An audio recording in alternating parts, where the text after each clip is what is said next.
Thank you علیہ صاحب حامد بات کر رہا جی ہوں صومالیہ سے. میری آپ ہاں سے میرے خیال سے چوتھی دفعہ بات ہو رہی ہے جی جی اگر میں خدا آپ غلط کو نہیں ہوں. عزت دے، خدا آپ کو سلامتی دے. اچھا علیہ صاحب، میں آپ کا زیادہ ٹائم نہیں لوں گا. میں تھوڑا سا سوال کرنا تھا کہ آپ کی ایک وہ لائیو سیشن ہوا تھا قاری بلال صاحب سے، ہاں ہاں ہوا تھا. صحیح ہے؟ اس میں ایک پوائنٹ ڈسکس ہوا وہ تھا قاری نہیں، مولوی منسوخ صاحب ہے، آیات مولوی کا نا. مولوی بلال صاحب.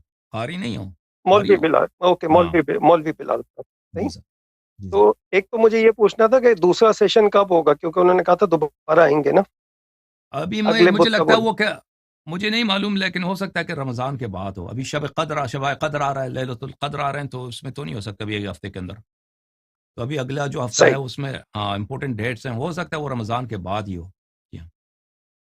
چلیں اچھی بات. ہوں، تو اس کے اندر ایک بات ڈسکس ہوئی تھی منسوخ آیات کی. جی مجھے آپ سے صرف یہ پوچھنا تھا کہ ہوں، نہیں صرف تو نہیں پوچھنا تھا، میرے خیال سے 4 یا 5 سوال ہیں. ٹھیک ہے. اوکے. منسوخ آیات جو ہے وہ قرآن میں ابھی بھی ایگزسٹ کرتی ہیں یا نہیں کرتی؟ جی بالکل ایگزسٹ کرتی ہیں بہت سارے منسوخ آیات.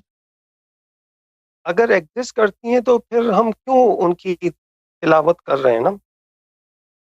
تو کیونکہ وہ قرآن ہے، وہ قرآن کا جز ہے. ملاحظہ فرمائیے، اعوذ باللہ من لیکن الشیطان الرجیم. یا ایھا الذین اذا ناجیتم الرسول فقدموا بین یدی نجواکم صدقہ. یہ کیونکہ قرآن کی آیت ہے. قرآن ہماری مرضی کو تو نہیں ہے نا. قرآن جس طرح اللہ نے نازل کیا وہی ہے. اب کوئی اس میں سے کم کرے زیادہ کرے وہ تو نہیں ہو سکتا ہمارے. یہ مثلا آیت ہے سورہ مجادلہ میں، آیت نمبر 12-13. اے ایمان والو، جب تم رسول اللہ صلی اللہ علیہ وآلہ وسلم سے گفتگو کرنا چاہو تو گفتگو سے کرنے سے پہلے صدقہ دے دو. یہ آیا اللہ کی جانب سے حکم آیا. پھر منسوخ ہوا، اشفقتم ان تقدموا بین یدی نجواکم صدقات. کیا تم ڈر گئے صدقہ دینے سے کہ پیغمبر صلی اللہ علیہ وسلم کے ساتھ بات کرتے ہو، صدقہ نہیں دینا چاہتے. فَإِذْ لَمْ تَفْعَلُوا وَتَابَ اللَّهُ عَلَيْكُمْ فَأَقِيمُوا الصَّلَاةَ. پھر اللہ نے کہا کہ اب اللہ نے تمہیں بخش دیا ہے، اب بات کرنے کے لیے ضروری نہیں ہے کہ تم ان سے بات کرنے سے پہلے صدقہ دیا کرو، زکوٰۃ دیا کرو. ٹھیک ہے نا.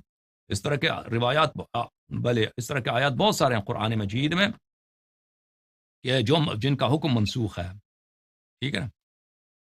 بھلے اور لیکن علیہ صاحب قرآن میں ہی آیت ہے نا کہ ما ننسخ من آیات او ننسیها نأتی بخیر منها او مثلها الم تعلم ان اللہ علی کل شیء قدیر. تو پھر یہ آیت کو پھر ہم کیسے انٹرپریٹ کریں گے کہ اللہ تعالیٰ تو کہہ رہے کہ جو آیت منسوخ ہوتی ہے اس سے بہترین آ جاتی ہے، ہاں اور اس کا پھر ہم ناسخ آ منسوخ جاتا ہے نا. والی کو تلاوت بھی کیے جا رہے ہیں، ہاں تو منسوخ جب منسوخ کو منسوخ تلاوت بھی کیے جا رہے ہیں ہم. تو عرض کیا نا کہ ہمارے یہ تو ہماری بات تو نہیں ہے نا.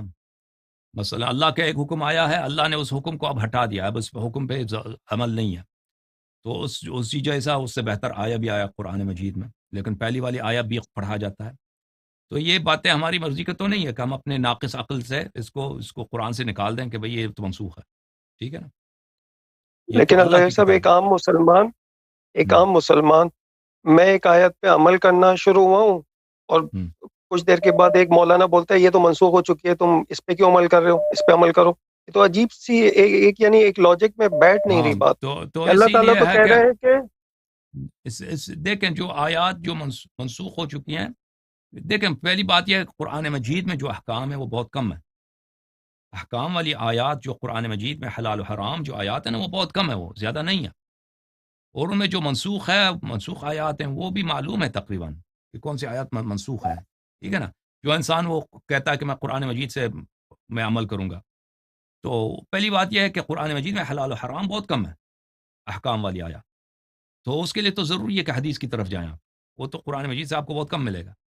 پھر اگر قرآن مجید جو بھی آیت پہ آپ عمل کرنا چاہیں تو اس کے ساتھ حدیث کو دیکھنا ضروری ہوتا ہے. اور وہ اس پر جو شخص وہ پڑھتا ہے قرآن مجید اس پہ عمل کرنے کی کوشش کرتا ہے، تفسیر دیکھتا ہے، تو واضح ہو جاتا ہے کہ کون سی آیات جو ہے منسوخ ہیں. یہ اتنی کوئی مشکل بات نہیں ہے.